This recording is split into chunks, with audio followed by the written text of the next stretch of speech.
اللہ جب اپنے بندوں کو معاف کرنے پہ آتا ہے، بلکہ نبی کریم صلی اللہ علیہ وآلہ وسلم کے ایک صحابی ہیں، مجھے ایک بات یاد آ گئی، جس کو غنیۃ الطالبین میں حضرت شیخ عبد القادر جیلانی نے نقل کیا۔ حضور کے ایک صحابی ہیں حضرت عبداللہ بن مسعود رضی اللہ تعالیٰ عنہ، اور یہ بڑے اکابر صحابہ میں سے، اور یہ بڑے فقیہ اور عالم صحابی تھے۔ یہ ایک مرتبہ کوفہ کے گرد و نواح میں کہیں پہ حضرت شیخ عبد القادر جیلانی نے لکھا ہے کہ وہاں پہ یہ رات کو نکلے، دیکھتے کیا ہے کہ ایک جگہ پر رقص و سرور کی محفل جاری ہے، اور بہت ایک بڑا مجمع ہے، اور لوگوں نے شراب پی رکھی ہے، اور ایک شخص ہے جس کا نام زادان غوث اعظم نے بتایا ہے، وہ اس وقت کا بہت بڑا سنگر ہے۔ جس طرح آج کل ہم لوگ دیکھتے ہیں کہ بڑے بڑے کانسرٹس ہوتے ہیں سنگروں کے، اس طرح وہ بھی کوئی اس طرح کا کانسرٹ ہوگا جو بھی ان کے کلچر میں چلتا ہوگا۔ تو لوگ بڑے جمع ہیں، اور زادان گانے گا رہا ہے، اور شراب کے نشے میں دھت ہیں، اور بس مستی میں، اپنی مستی میں، موج مستی میں لگے ہوئے ہیں، اللہ اور اس کے رسول کے حکم کی حکم عدولی کر رہے ہیں، شریعت کا تمسخر اڑا رہے ہیں اپنے عمل کے ساتھ۔ عبداللہ ابن مسعود جب وہاں سے گزرے نا، آپ نے ان کو دیکھا تو زادان کے گانے کی آواز عبداللہ ابن مسعود کے کان میں پڑ گئی۔ جب پڑ گئی نا تو آپ رک گئے، یہ صحابی رسول ہے، جب آپ رک گئے تو آپ نے رک کے ایک بات کہی، آپ نے کہا کتنی اس کی خوبصورت آواز ہے، کاش یہ اس آواز سے میرے کریم آقا صلی اللہ علیہ وسلم کا قرآن پڑھتا۔ لیکن نا یہ کیسی ایک پیاری دعا بھی ہے، اور ایک پیسی پیاری خواہش بھی ہے۔ یہ جائے کہ ہم کسی کو بد دعا دیں، کسی سے نفرت کا اظہار کریں، اور ویسے بھی اسلام کا جو فلسفہ ہے وہ یہی ہے، گناہ گار سے نفرت نہیں ہے، نفرت گناہوں سے ہے۔ یار میں اکثر کہا کرتا ہوں اگر گناہ گاروں سے نفرت ہوتی تو ہم سب کبھی اپنے اپنے گرے باندھوں میں جھانکے نا، ہم اس قابل تھے کہ حضور ہم سے محبت کرتے؟ کیا ہم آج اس قابل ہیں کہ حضور ہم سے محبت کریں؟ تو اس کا جواب اپنے دل سے لیجئے گا۔ لیکن پھر بھی وہ کریم آقا ہے کہ ہمارا بال بال جن کے قرض تھلے دبا ہوا ہے کہ وہ پھر بھی ہم سے محبت کرتے ہیں، راتوں کو اٹھ اٹھ کر ہمارے گناہوں کی معافیاں وہ مانگتے رہے ہیں۔ تو پھر یہ اسلام کا فلسفہ ہے کہ نفرت جو ہے وہ گناہ سے ہو سکتی ہے، گناہ گار سے نفرت نہیں ہو سکتی۔ اور صحابی رسول نے بھی اپنے عمل سے بتایا ہے، زادان کو برا بلا نہیں کہا، زادان کو یہ نہیں کہا اس کا بیڑا غرق ہو جائے، یہ تباہ و برباد ہو جائے جو ہمارے رویے ہیں، بلکہ کہا کہ کاش یہ جتنی سونی آواز سے گانا گا رہا ہے اتنی سونی آواز سے یہ کاش قرآن بھی پڑھ لیتا۔ صحابی رسول نے کہہ دیا، وہ کہا نا کہ بعض اوقات ایسا ہوتا ہے تیری ایک نگاہ کی بات ہے میری زندگی کا سوال ہے۔ صحابی رسول کی نگاہ جو پڑ گئی تھی اور بس اس کی مقدر کا ستارہ جاگ گیا۔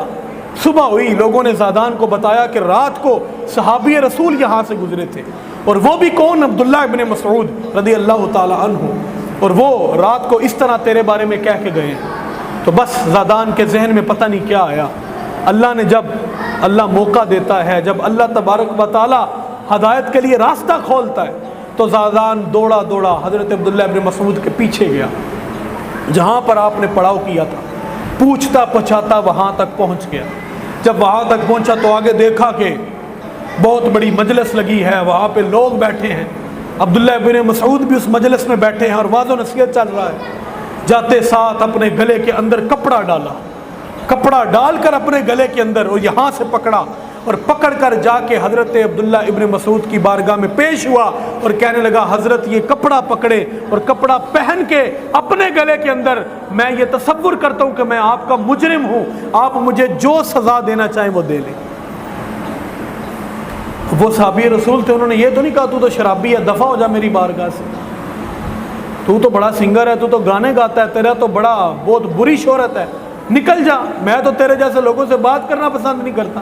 کہ ہمارے کچھ لوگوں کو بھی یہ مسئلہ ہوتا ہے، بالخصوص مذہبی پیشواؤں کو، ایسا نہیں ہونا چاہیے۔ رسول اللہ کا یہ طریقہ نہیں ہے، حضور نے کبھی کسی کو اپنے دروازے سے واپس نہیں بھیجا۔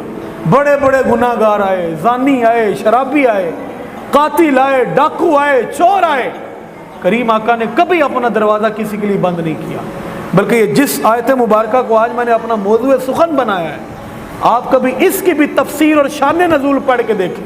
اس کا شان نزول بھی یہی ہے کہ کچھ زانی اور ڈاکو لوگ اور قاتل لوگ حضور کی بارگاہ میں آئے تھے، اور وہ یہ گمان کرتے تھے کہ ہمارے گناہ اتنے زیادہ، اسلام ہمیں بڑا پسند ہے، لیکن پتہ نہیں ہمارا کیا حشر ہوگا اور قیامت کے دن ہمارے ساتھ کیا معاملہ ہوگا۔ تو پھر حضور نے بتایا کہ رب کی طرف سے یہ آیت مبارکہ نازل ہوئی ہے کہ تمہارے جتنے بھی گناہ ہوں گے جب صدق دل سے آؤ گے تو ہم سارے کے سارے معاف فرما دیں گے۔ تو یہی طریقہ صحابی رسول کا تھا۔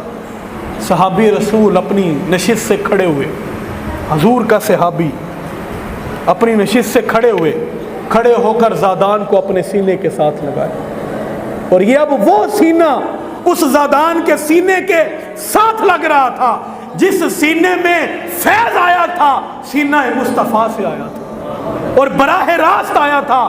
آج وہ سینہ زادان کے سینے کے ساتھ لگا، ایسا منور ہوا، ایسا منور ہوا کہ زادان نے بھی رونا شروع کیا اور حضرت عبداللہ ابن مسعود نے بھی رونا شروع کر دیا۔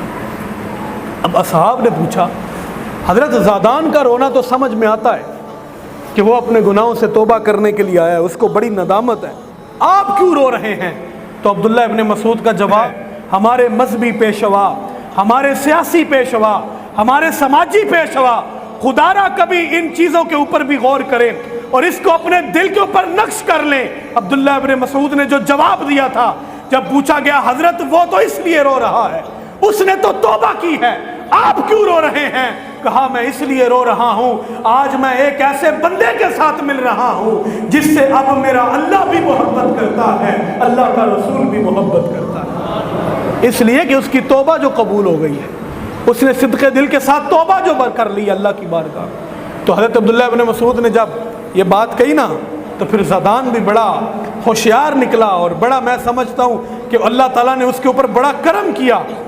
اس نے کہا حضرت میری ایک شرط ہے۔ آپ نے فرمایا بتاؤ کیا شرط ہے؟ اس نے کہا شرط میری یہ ہے کہ اب مجھے آپ اس طرح دین پڑھائیں گے جس طرح میرے آقا نے آپ کو دین پڑھایا تھا۔ اور پھر وہی زادان اپنے وقت کا بہت بڑا امام بنا، اپنے وقت کا بہت بڑا عالم بنا، اپنے وقت کا بہت بڑا محدث بنا۔ تو اس طرح اللہ تعالیٰ نے جب کرم کرتا ہے، کہا نا تو ہم تو مائل با کرم ہیں، کوئی سائل ہی نہیں، راہ دکھلائے کسے، راہ روے منزل ہی نہیں۔ ہم تو ہر وقت اپنے دروازے کھول کے بیٹھے ہیں، کوئی دن کو آنا چاہے دن کو آئے، کوئی رات کو آنا چاہے رات کو آئے، ہم تو دینا چاہتے ہیں، تمہیں لینا ہی نہیں آتا۔